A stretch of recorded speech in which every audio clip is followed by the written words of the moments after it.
Hello, this is your brother in Christ and fellow crusader.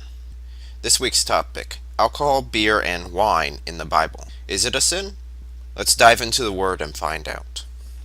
There are many times in the Bible that wine, alcohol, or beer is referred to, but I'm going to be touching on the ones referring to drinking or the consumption of alcohol.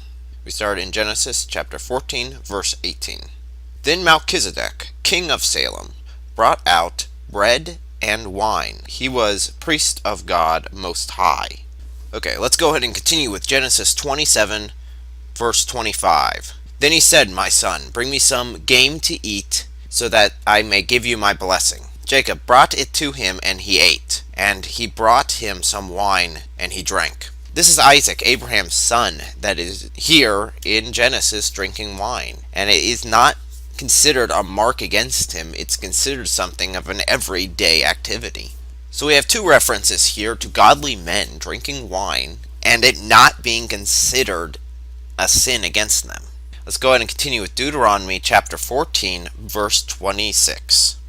Use the silver to buy whatever you like: cattle, sheep, wine, or other fermented drinks, or anything you wish.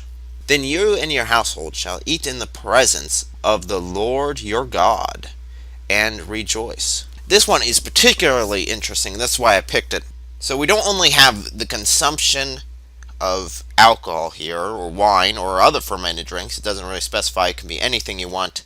And you don't just have it at your home, having a beer after work. You have it in the presence of God Himself, as an offering to Him, and to rejoice. You are instructed to drink with the Lord.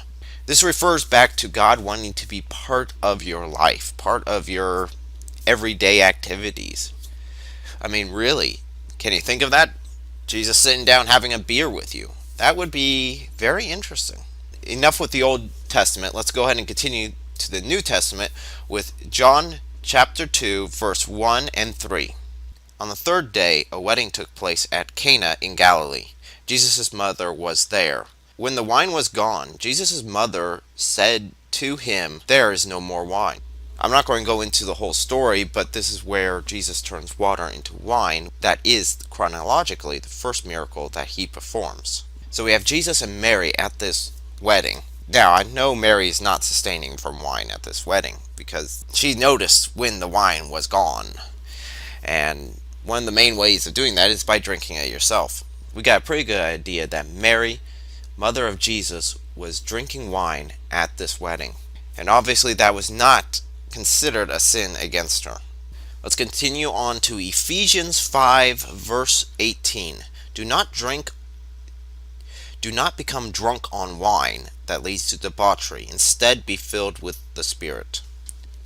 Drinking alcohol is okay up to a certain point, as long as you're not drunk, which then leads to, let's be honest, it leads to stupid mistakes, stupid decisions that could get you into some serious problems.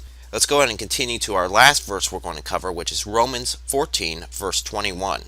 It is better not to eat or drink wine or do anything that will cause your brother or sister to fall. Now this one is interesting. Now we're going to be focusing on the drink wine portion. Eating the meat was referring to meat offered to idols, which I may touch on later on if you guys want me to. But to drink wine or do anything that will cause your brother or sister to fall, that's the key there. So if you know that your brother or sister has a problem with alcoholism, do not present them with the temptation to commit sin. The question of this week is it a sin to drink? So in conclusion, there is no place in the Bible that I have found that drinking alcohol is a sin. But we have found references that being drunk is a sin, because you start losing your decision-making processes, which is never a good thing. So I would have to say not a sin, but being drunk is a sin. By the way, please support this channel by hitting that subscribe button, and please leave any comments for any topics you guys have questions about. Thank you guys so much.